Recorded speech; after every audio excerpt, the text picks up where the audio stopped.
Well, we're now off to the world of event structures. Roger Barrett, if you'd like to join me on the stage, please. Roger's with Star Events. They're on booth F05, and Roger's going to speak to us about event structures and how they're at the heart of entertainment. So I'll hand over to Roger. Thank you. I'm going to try and set a world record here for the number of slides that I'm going to use in a 7-minute presentation. Do you want us to count? You want us to count? Yeah. I think there's a 97. It's very much about the pictures, because we do a massive range of things. It all comes out of one Meccano kit, one like big kids building toy. I always wanted a bigger one when I was a kid, and I finally got one. So I let the pictures to a large extent speak for themselves. The core of what we do, our bread and butter, building stages and seats for a wide range of events all over the place. We're based in the UK and in China. We've been operating out of Shanghai for about 7 years. As you can see, a number of iconic British locations and sporting events turning up. We work for a lot of major brands. That was actually a TV studio for the BBC, floating in the sea at Cardiff. And a quick couple of case studies. This was the requirement to put viewing screens in the Olympic Stadium, also in the Olympic Park for the 2012 Olympics. The only space to put them was in the river that runs through the site there. A very difficult site. There was no vehicle access designed in by the architects to the event site. A major flaw, so we made our own floating crane barge. Don't try this at home, it's not as easy as it looks. We then made a pontoon. We built the structure on the pontoon, which means we had no room to work at all apart from on top of the pontoon, with some what was probably the worst May weather that we've ever had in the UK that I can recall. Very, very high winds and lots of rain for about 2 weeks in the critical period. The river is semi-tidal, so it has quite strong currents twice every day, which we're trying to drag the structure back into the bridge. And we fought that on a number of occasions.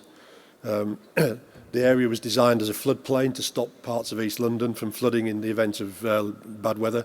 It's never been tested since it was created several years before, until the week after we started, when we had some of the worst floods that London had had in several years.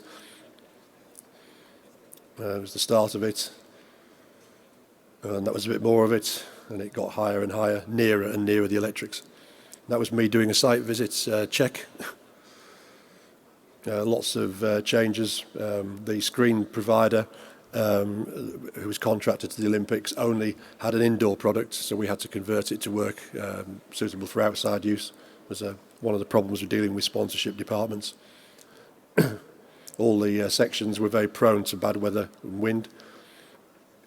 In fact, the wind blew that one over, as you can see. We did recover it.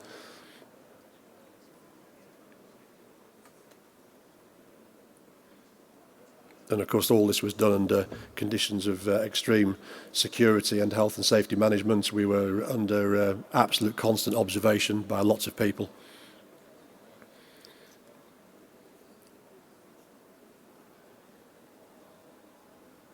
The largest Union Jack in the world, provided by British Airways, who were the sponsor.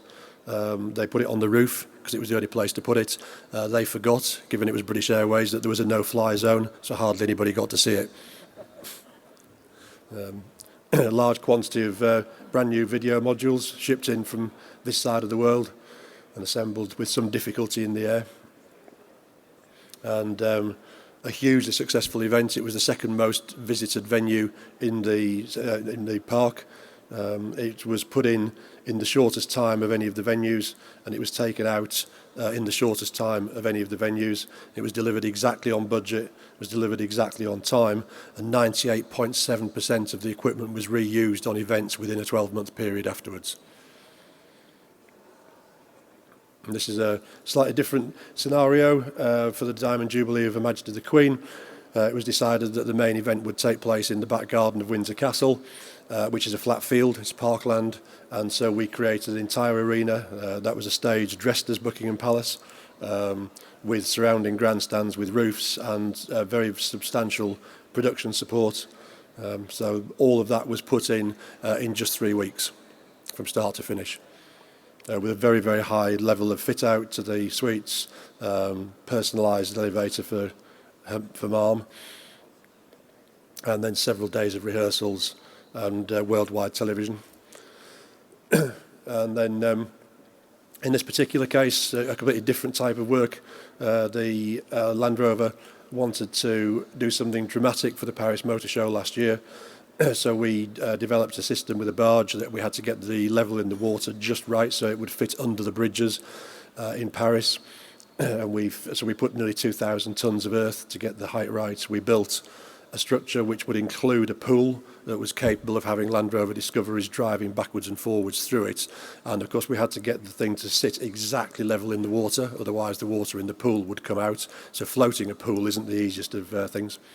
Here you can see us testing it in dry conditions and then filling it up with water. And then the cars actually did a sort of kind of choreographed ballet during the performance, and as you can see it being tested there. And the performance took place by driving this up and down the middle of Paris over a 2-day and 1-night period, and achieved several million outings on social media sites. A very, very happy clients as a result.